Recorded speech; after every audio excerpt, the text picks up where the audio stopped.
தேசிய பேரிடர்வு அப்படின்றது ஒன்னும் அனௌன்ஸ்மெண்ட் பண்றதுக்கு இல்ல.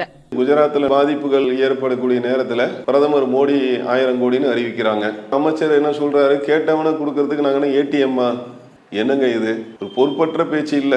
இங்க பார்த்தா நிர்மலா சீதாராமன் என்ன சொல்றாங்க, நாங்க பேரிடரை அறிவிக்க மாட்டோன்றாங்க. தமிழ்நாட்டை எப்படி அவங்க பாக்குறாங்க? மக்கள் கொடுத்த காசை தானே கேக்குறோம். அவங்க அப்பா வீட்டு பணமா அப்படின்னு கேக்குற மாதிரி எல்லாம் பேசுறவங்க அவங்க அப்பா வீட்டு சோத்தை வச்சுட்டு அவர் இன்னைக்கு பதவியை அனுபவிச்சுட்டு இருக்காரா? சென்னையில மழைலாம் பெஞ்சவன ராஜ்நாத் சிங் ஆய்வுக்கு வருகிறார்கள். தூத்துக்குடியில தென் மாவட்டங்களை ஆய்வு செய்வதற்கு நிர்மலா சீதாராமன் வராங்க. இப்படி ஆய்வுகள் நடந்தும் மக்களுடைய தேவையை போக்குகின்ற அளவுக்கு அவங்களுடைய பாதிப்பை கணக்கிட்டு ஒன்றிய அரசாங்கம் நிதி அளித்திருக்கிறதா?